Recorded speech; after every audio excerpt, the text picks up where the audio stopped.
Good evening, I'm Cassidy Hodges. Thanks for joining us tonight. We'll get to those stories in just a moment, but first, breaking news out of Rogers, where a plane has crashed at the municipal airport. According to Rogers Fire Chief Tom Jenkins, there were 4 people on board a small plane coming from Tennessee when the aircraft lost control because of weather problems. The wing was snapped off and the plane had to make an emergency landing at the Rogers Airport. Now, all 4 people on board were treated at the scene and released. The plane was leaking gas when it landed, but the fire department quickly got the situation under control. And the downturn of our economy has claimed yet another victim. One of only 2 Catholic schools in Northwest Arkansas will be closing its doors. KNWA's Rebecca Jeffrey has more on how the school hit the tipping point. I'm Rebecca Jeffrey for KNWA Northwest Arkansas News. All right, thank you, Rebecca. Some students looking for financial help were busy filling out forms for College Goal Sunday. Volunteers at Rogers High School were on hand to help fill out the free application for federal student aid, also known as the FAFSA. Organizers say many of the students who showed up today will be first-generation college students, so it's a learning experience for the kids and their parents. If they run into any problems or questions that they don't really understand, then we can assist them, maybe explain it a little different so that it's easier to understand.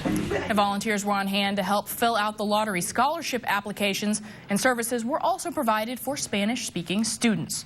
Now, if you've got little ones at home, kindergarten registration in Rogers starts this week. According to the district, your child must be 5 years old on or before August 1st of this year to enroll. Sign-up dates are this Tuesday from 8 to 6 and Wednesday from 8 to 4. Registration forms can be filled out at home or at school. For all the details, just head to our website, nwahomepage.com. And around Arkansas, it's crunch time at the state capitol as legislators rush to meet the filing deadline. Arkansas lawmakers are racing to put the final touches on bills that could soon change state laws. First, they have to file them, and some have waited until the last minute.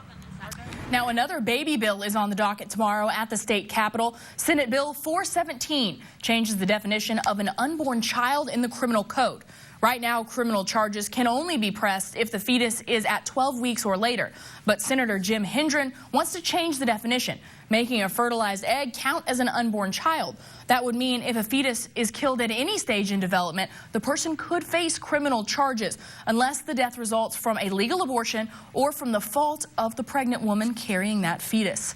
And with recent legislation, the natural state now home to the most restrictive abortion law in the country. On Thursday, a new law was passed banning abortions at 12 weeks into a pregnancy. That's when a fetal heartbeat can typically be detected by an abdominal ultrasound. The ban sets up the sharpest challenge yet to Roe v. Wade, passed 40 years ago by the U.S. Supreme Court. But the ACLU claims the 12-week abortion law is headed to the federal court and an eventual overturn.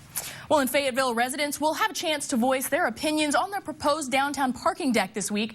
The city will host a public input session on the design Tuesday at City Hall. They plan to have a brief presentation of the design options being considered. Now, for more information on this input session or the overall project under discussion, just head over to our website. And a Springdale man accused of murder is due in court tomorrow. 23-year-old Tremel Overton was arrested in August after police found his 2-month-old stepson unresponsive and not breathing. The baby was taken to the hospital but died. Prosecutors expect to set a new trial date for Overton at tomorrow's hearing, as the state crime lab is still working on the case. Overton remains in the Washington County Jail on a $100,000 bond. Well, in more local news, the playground at Bella Vista Lake will be closed starting tomorrow. The city will be adding new fall-safe materials to the playground equipment, so during construction, the facility may be unsafe for use by patrons. The Lake Pavilion and Playground is set to reopen on March 22nd. And the Bella Vista Fire Department is looking for a few good folks to help put out flames in the community. The requirements? You must be a high school graduate with a current EMT license with a willingness to work nights, weekends, and holidays. For information on how to apply, contact the Bella Vista Fire Department or just hop on the city's website. The application deadline is March 25th. Well, this morning, I'm sure we all felt the effects of daylight saving time, but could the spring forward be hitting your wallet? A new study says yes. We'll tell you about it later in the show.